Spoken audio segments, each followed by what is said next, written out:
चलिए दोस्तों, हम लोग ऑब्जेक्टिव क्वेश्चंस के कड़ी को आगे बढ़ाते हैं। आज हम लोग चैप्टर 5 जो कि है ideas that have helped Mankind, जो कि बर्टन रसेल के द्वारा लिखा गया है। तो आज हम लोग ideas that have helped Mankind के ऑब्जेक्टिव को देखेंगे। इससे पहले हम लोगों ने 4 चैप्टर का ऑब्जेक्टिव देख लिया है और आज ये 5वां चैप्टर आप लोगों के सामने है। तो आइए सीधे चलते हैं अपने क्वेश्चन की ओर।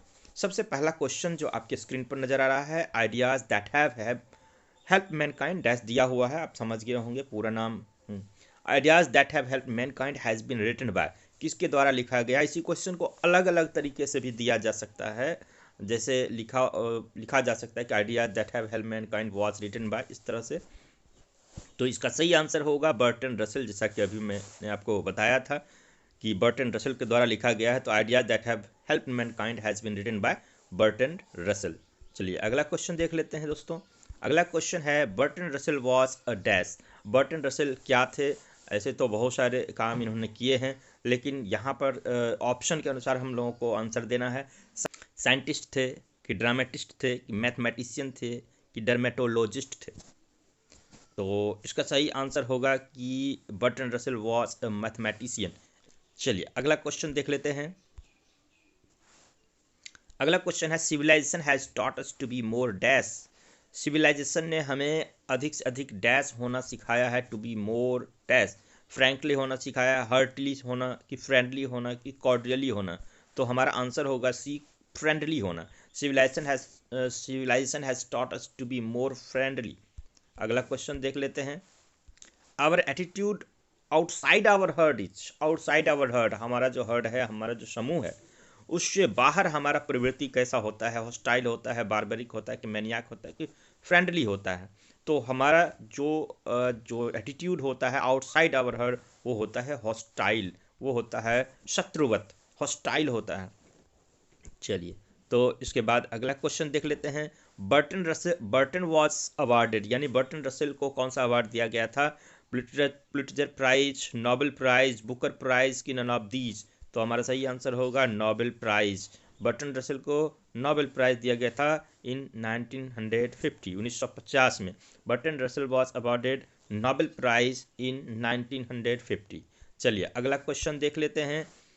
अगला क्वेश्चन है the ancient Hebrew deity to whom children were offered as sacrifices dash, उसको क्या कहते थे? एंशियंट हिब्रू देवी जो थी जिसके लिए बच्चे को बलि दिया जाता, बच्चे की बलि जिसको दिया जाता था, उसका क्या नाम था?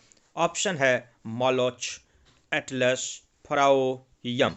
तो सही आंसर होगा मॉलोच। चलिए अगला क्वेश्चन देख लेते हैं कि the last of the great prehistoric invention was, the last of the great prehistoric invention, great prehistoric invention का जो लास्ट इन्वेंशन था वो क्या था? ऑप्शन है agriculture, industrialization, art of writing, syllable writing. तो हमारा सही आंसर होगा आर्ट ऑफ राइटिंग। चलिए अगला क्वेश्चन देख लेते हैं कि what made life much pleasanter and more secure. What made, life को किसने अधिक आनंददायी और सुरक्षित बना दिया?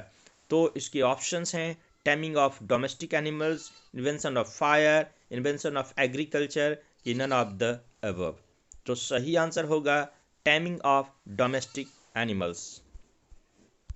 और अगला क्वेश्चन है what made possible to hand on inventions and discoveries from generation to generation.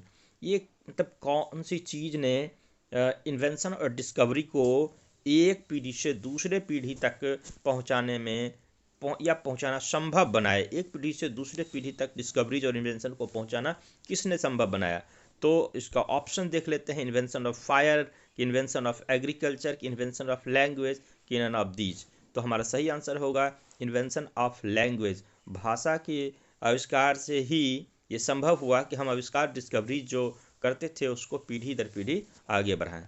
तो चलिए अगला और लास्ट क्वेश्चन है which invention introduce blood thirsty practices into religion. किस आविष्कार ने धर्म में ये खूनी प्रथा को शुरू कर किया? ऑप्शन है invention of fire, invention of wheel, invention of agriculture, invention of clothes. तो सही आंसर होगा इन्वेंशन ऑफ एग्रीकल्चर, कृषि की खोज। नहीं तो आज के लिए इतना ही, और मिलते हैं फिर नेक्स्ट वीडियो में नेक्स्ट